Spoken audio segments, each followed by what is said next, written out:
Comment pourrais-je me détacher de ce que je n'ai pas encore vécu?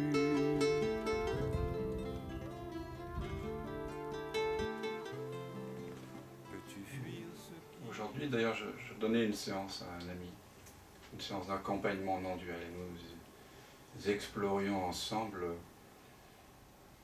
le deuil, la perte, le désespoir lié à la fin d'une rencontre, une relation amoureuse. Je crois qu'on a tous vécu ça. Et quand on a investi son être, on a beaucoup espéré à travers d'une relation, qu'on a ressenti des sensations merveilleuses auprès d'une autre personne, notamment en faisant l'amour par exemple. Il y a un sentiment de perte incroyable parce que dans cette intimité amoureuse, on connectait avec cette non-dualité, cette non-séparation. Bon, après on appelle la relation l'amour, mais il y a des moments de non-dualité certes, mais après la dualité réapparaît dans la relation. Mais lorsqu'on explorait le sentiment de perte, le sentiment de désespoir, lorsque la personne explorait ce sentiment de perte, de frustration et d'impuissance, et bien à un moment donné, cette personne est arrivée à sentir la même intimité que celle qu'il croyait avoir perdue parce que la relation avait pris fin. Donc c'est une preuve de plus, j'en ai des milliers d'accompagnements depuis 98, et à chaque fois c'est la même chose. Chaque fois que vous ressentez une souffrance, un sentiment donc de séparation, c'est finalement de l'amour qui se cherche. Il faut bien le comprendre. Mais il faut prendre le temps d'explorer s'il y a réellement la nature des sensations qui sont là. Lorsque vous sentez un sentiment de désespoir, une souffrance même atroce, je parle de souffrance psychologique, hein, pas induite par une maladie ou un accident. Lorsqu'on explore la souffrance psychologique, on se rend compte que la souffrance, c'est toujours vouloir ce qui n'est pas. C'est ou vouloir ou ne pas vouloir ce qui est, c'est la même chose, c'est une résistance. Et lorsqu'on prend soin de faire l'unité avec la résistance, lorsqu'on fait l'unité avec, eh bien, il y a la même paix, la même joie, le même amour, qui in fine ont cherché à travers l'érotisme, l'acte sexuel, les caresses, le massage, etc. On cherche tout ça, et dans quoi que nous fassions, que ce soit sport, lire un livre, ou que ce soit, nous cherchons la paix, nous cherchons la tranquillité. Mais, par erreur d'attention, on croit qu'elle vient de l'activité, ou elle vient de la personne, ou elle vient de l'expérience. Non. Elle vient du fait qu'à un moment donné, le désir de l'activité, le désir de la personne, le désir de cette expérience-ci, qui est tension, qui est séparation, en fait, eh bien il s'estompe. Et donc il laisse place à ce qui avait toujours été là, en fait la non-séparation. Et donc ce que l'on désire au fond, tous nos désirs, même si le désir de certains objets, certaines personnes semblent vraiment très réels, ce que l'on cherche vraiment, c'est être sans désir. Et ça, on peut l'explorer ensemble, ici, ce soir, ensemble, en satsang. Et vous pouvez aussi, si vous vivez des choses difficiles, proposer qu'on se voit en séance individuelle et qu'on puisse explorer ça. Toujours partir de ce qui est là, pour revenir à l'impersonnel. Partir du temporel pour revenir à l'intemporel. Dans une thérapie non duelle, on prend soin de l'être, de ce que nous sommes vraiment. Et comment en prendre soin, sinon par sa reconnaissance, par le fait de reconnaître. Hein. Et ça demande parfois un petit peu d'attention. Et parfois tout seul, c'est pas toujours évident. Alors maintenant, si vous avez des questions, si vous avez envie d'explorer certaines choses, c'est ouvert. Vous voyez qu'ici, il y a 6 amis, 7 maintenant. C'est comment déjà ton prénom? Amélie. Amélie, bienvenue. Voilà, qui sont là. Et on est aussi branchés sur Zoom. Voilà. Alors, si vous avez envie d'explorer quelque chose, vous avez des questions, vous ouvrez simplement votre micro. Installe-toi, ouais, prends place. Tu peux te mettre là devant le télé, ça t'approche. Ouais. C'est important d'être bien assis.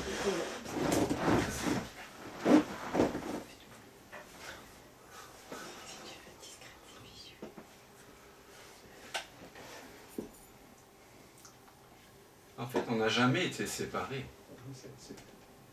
C'est juste le mental qui se représente le monde comme ça, de façon duelle, entre un apparent sujet qui perçoit et un apparent objet qui serait l'objet perçu ou l'objet de l'expérience.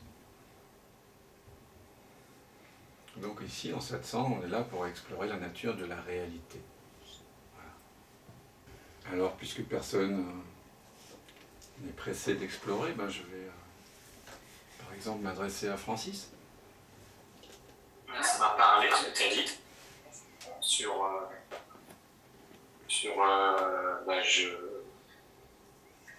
j'ai du mal avec le côté sensation qui vient de l'intérieur pendant l'amour. Et même si on n'est plus avec cette personne-là, on a encore cette sensation. Et c'est ça que c'est difficile à se détacher. Eh bien, partons de cet exemple-là, par exemple, qui est quelque chose de très fort, qu'on a tous vécu. C'est très long, disons 3 ans, c'est pas très long, mais... Non, c'est pour ça que je dis... 2 ans et demi. Je dis ça qu'importe, voilà. Puisque quelque part le temps n'existe pas, et ce qui est important, c'est ce qui apparaît, oui. C'est ce qui apparaît maintenant dans le corps. Quand tu évoques cette personne, quand tu évoques ces plaisirs ou ces joies que vous partagez, qu'est-ce qui remonte en toi dans l'instant et qui ne sont plus là?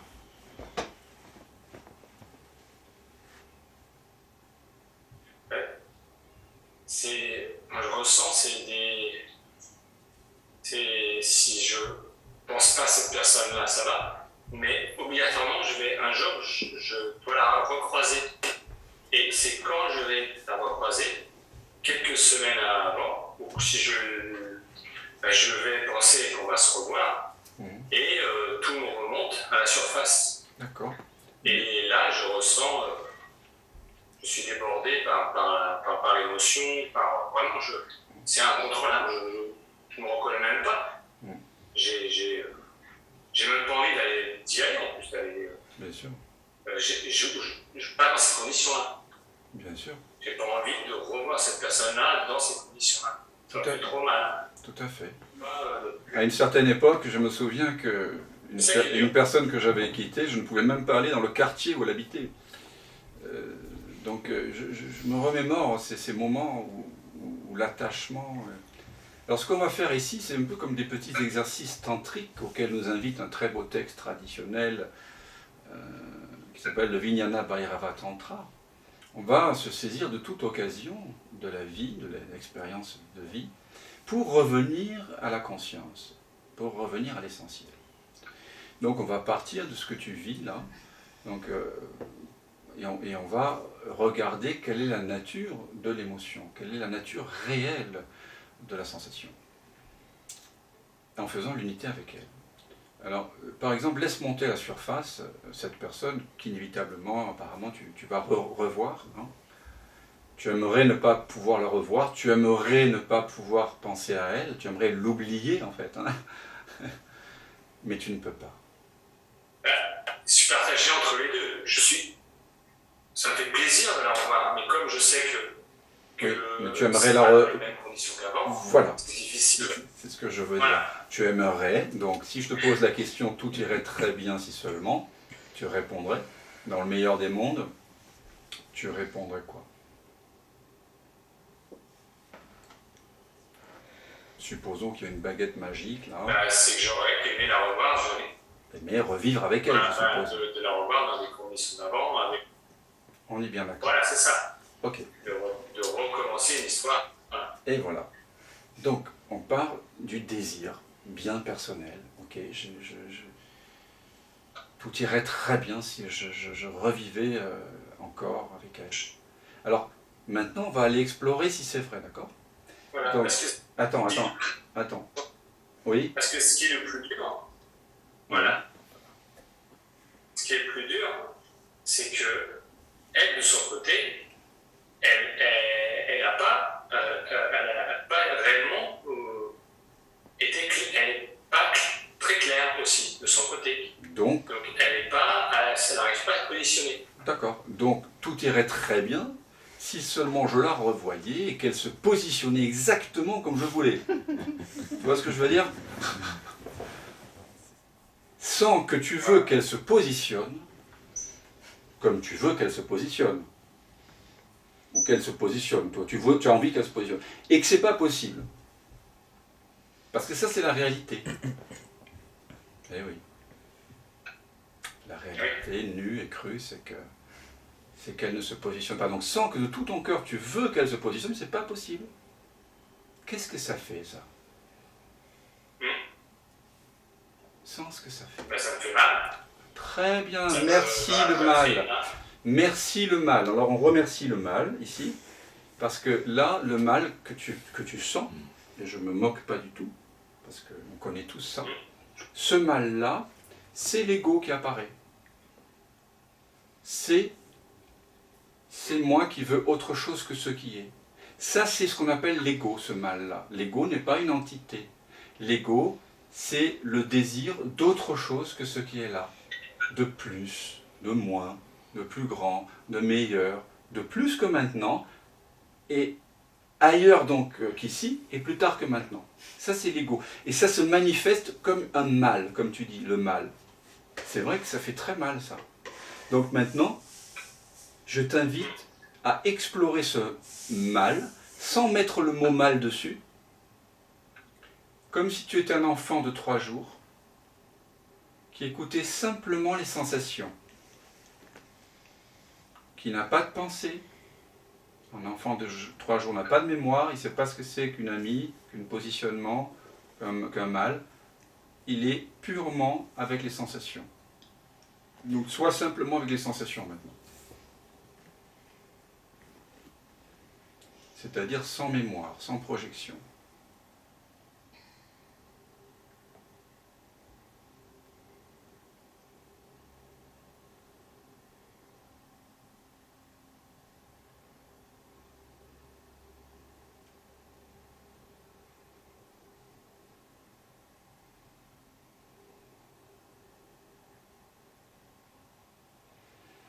Est-ce que tu peux... C'est comment d'être avec les sensations sans l'histoire?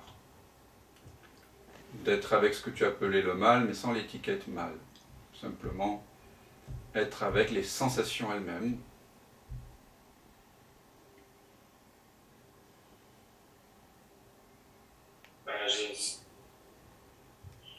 Toujours là, c'est toujours ça me sert, et en même temps, Reste avec. je me retiens, Reste avec. J'ai une tristesse qui est intérieure. Ouais. Laisse cette tristesse être, se déployer.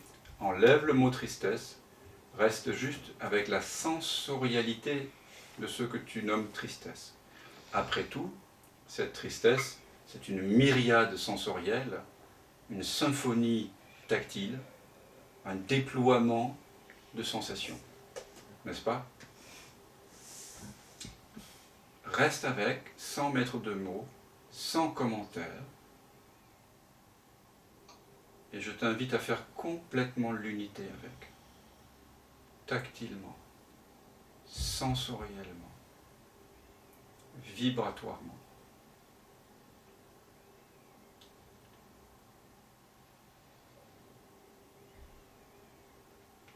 Sans émettre de pensée, de commentaires, juste être avec. Et chacun, bien sûr, vous pouvez le faire en faisant venir votre plus grande résistance.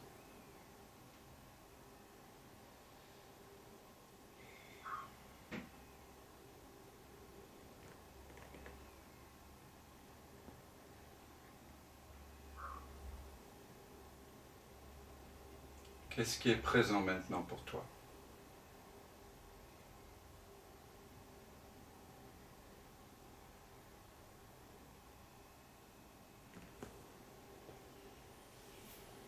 Qu'est-ce qui se passe quand tu demeures avec ce déploiement sensoriel sans mettre d'étiquette dessus? Quand tu laisses ce que tu as nommé tout à l'heure tristesse être comme un courant dans l'océan que tu es. Les sensations, c'est comme des courants qui se meuvent dans l'océan de la présence.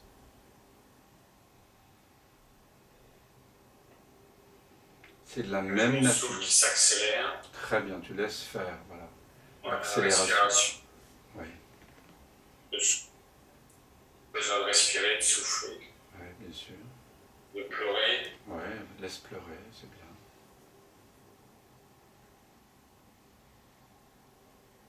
Ouais, laisse venir les larmes. Ça fait partie de ce déploiement, des possibilités de déploiement d'une émotion, les larmes. Donc tu fais complètement l'unité avec les larmes, avec le déploiement sensoriel, tactile, vibratoire. Et tu sens ce que ça fait. Qu'il n'y a pas de séparation entre toi et la tristesse, toi et les larmes. Tu ne peux pas trouver, dans l'instant présent, je te mets au défi de trouver une séparation, une distance entre toi et les larmes, toi et la sensation de tristesse, toi et les contractions sensorielles.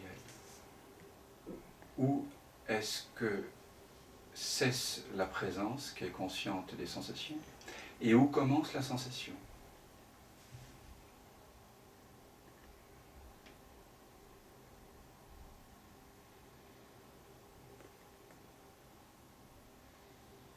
J'ai quand même un petit recul là-dessus, c'est que j'ai le côté où j'observe, je vois que mon corps réagit de certaine façon, mais j'ai quand même le mental qui est là et qui observe. Non, le mental n'observe pas. Tu vois ce que je veux dire ? Le mental, non, j'ai quand même ce petit décalage. Je vois très bien ce que tu veux dire. Voilà. Je vois très bien ce que tu veux dire, mais le mental n'observe pas du tout. Le mental, c'est de l'électricité, de la chimie, qui apparaît, qui disparaît comme des ombres sur un mur. D'accord. C'est rien d'autre. Le mental n'observe rien du tout. Voilà. Le mental, il est observé. C'est toi qui perçois le mental. Tu as conscience du mental. Alors c'est quoi Pardon ? C'est quoi qui observe ? Ah, ben c'est ça. Qui perçoit, qui observe. C'est ça vers Qui quoi. perçoit et qui- C'est ça tout le mystère du satsang est contenu là-dedans. C'est que tu es cela qui perçoit. Mais comme je le disais au début, ça ne peut pas être perçu. Mais en même temps, je suis les deux. Non, tu n'es pas les deux. C'est ça, je suis quand même les deux. Je suis qui perçoit et celui qui ressent. Non, tu es uniquement... Et qui... Non, tu es ultimement cela qui perçoit. Ça, c'est ce que tu es. Et ce que... C'est tout. C'est tout, mais c'est pas rien d'être tout. C'est-à-dire que, puisque tu es cela qui perçoit toutes les expériences... Celui qui perçoit ce qu'il y a des larmes, c'est pas mon voisin, c'est bien moi. Je suis bien tout seul. Oui, mais... Avec moi-même. Oui, mais ce n'est pas le corps, nommé Francis. Au début du satsang, nous avons observé les pensées, donc tu n'es pas le mental. Tu as observé le corps, tu n'es pas le corps. Pour l'instant, tu sais que tu n'es pas le corps mental. Le corps mental apparaît, mais ce n'est pas ce que tu es ultimement. Ce que tu es ultimement, Moi, je suis m'identifie trop à ce que je ressens, c'est ça, je m'identifie trop à ça. Oui, et tu le fais parce que tu crois que c'est Francis qui vit l'expérience. D'accord? Donc, continue maintenant à sentir ce qui est là, puisque nous sommes dans la voie du senti. On va rester dans la voie du senti, c'est-à-dire de faire l'unité, sans ce que ça fait que d'être le témoin qui perçoit des sensations, puisque c'était l'expérience que tu décrivais. Sans ce que ça fait que d'être un témoin qui perçoit. J'ai ressenti de la compassion pour moi-même. Très bien. Dans cette expérience. Ok. J'ai ressenti, en plus des larmes qui montaient, des frissons que j'avais, un petit recul et quelque chose qui avait comme si tu connais, je sais pas, tu avais envie de prendre un enfant dans tes bras. Ouais. Oui, parce que la nature de la tristesse, ou la nature de ce mal que tu appelais le mal tout à l'heure, en fait, c'est le bien. Il se transforme en bien quand tu ressens, quand tu fais l'unité avec, quand tu cesses de penser ce qui devrait être ou ce qui ne devrait pas être, et qu'effectivement,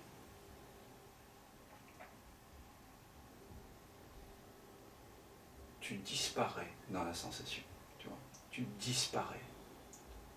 Tu disparais dans la sensation. Tu es tellement attentif quand tu regardes une rose, tu es tellement émerveillé qu'il n'y a plus que la rose, quoi. Tu as disparu.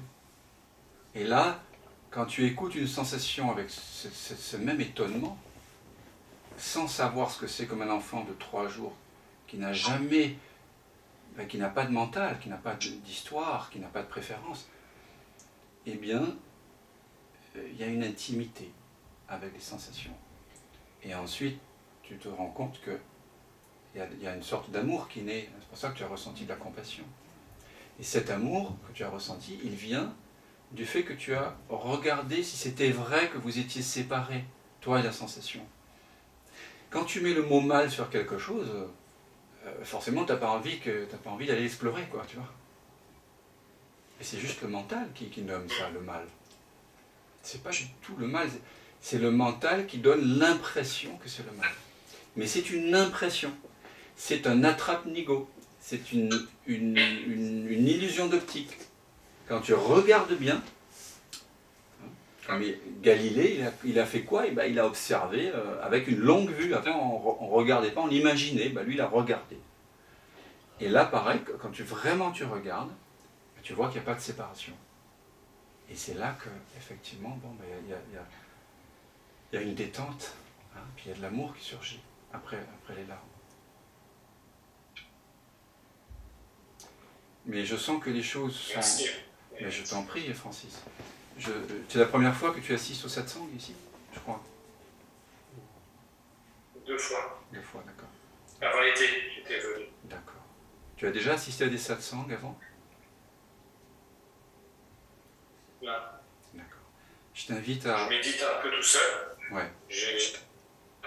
Mais j'aimerais bien un jour sur un week-end.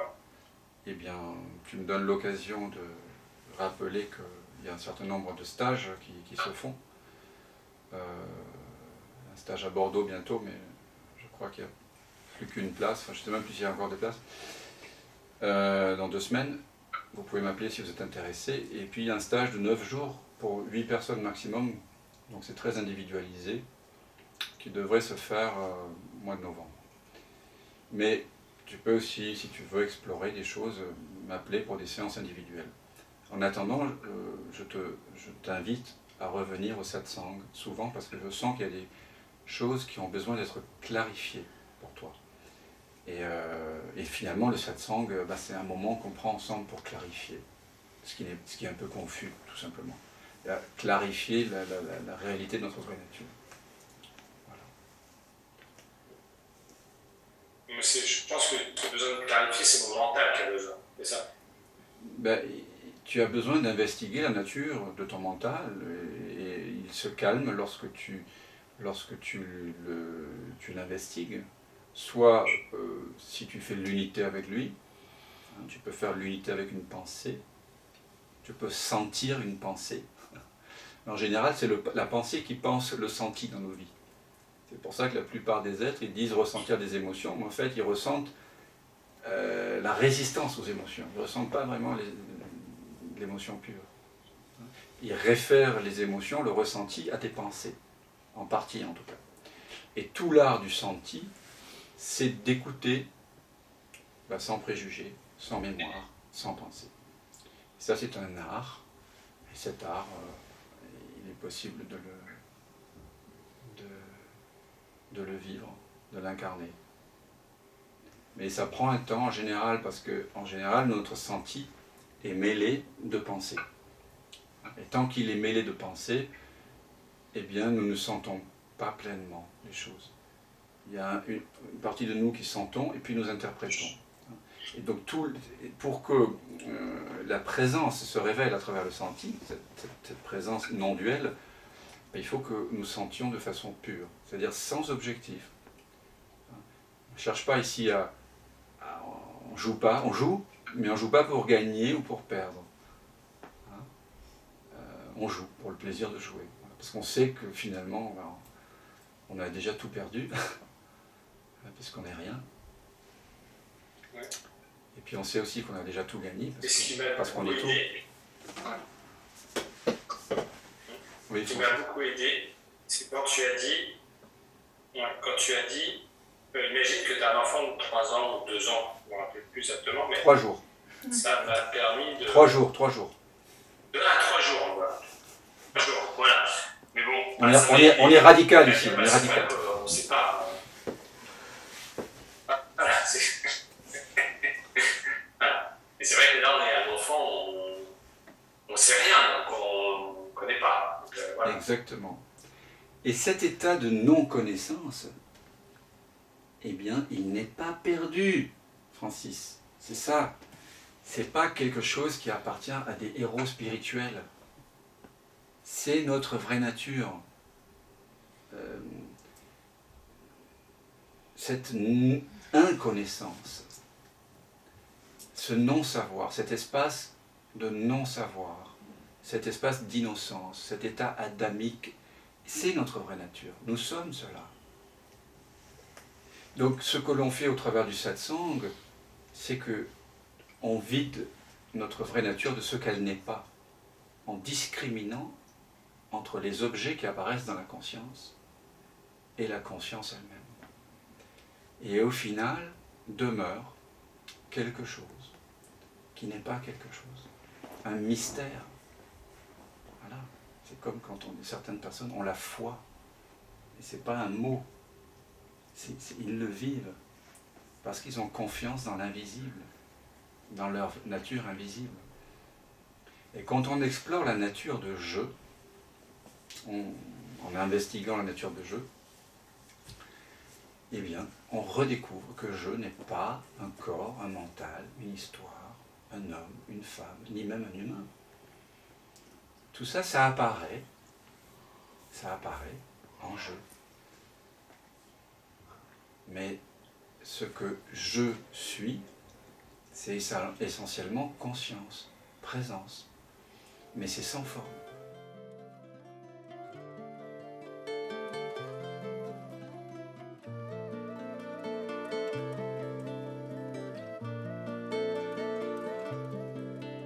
On ne peut lâcher que ce que l'on a tenu, mais comment pourrais-je me détacher de ce que je n'ai pas encore vécu?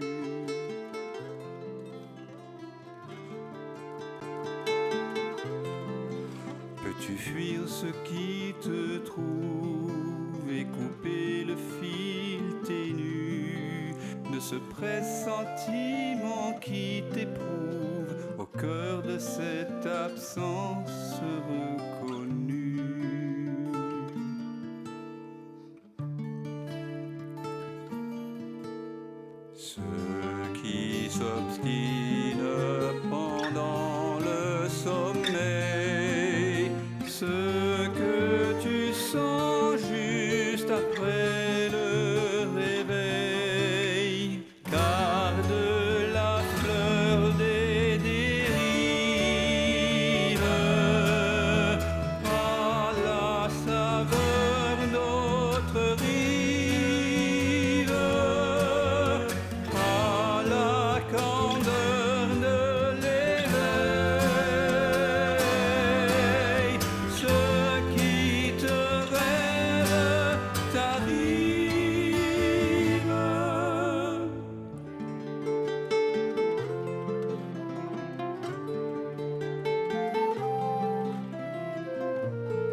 se prépare à noyer ton ventre ému.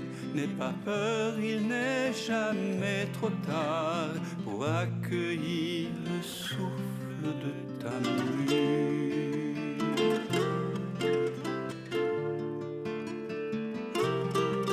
Le passé n'existe pas,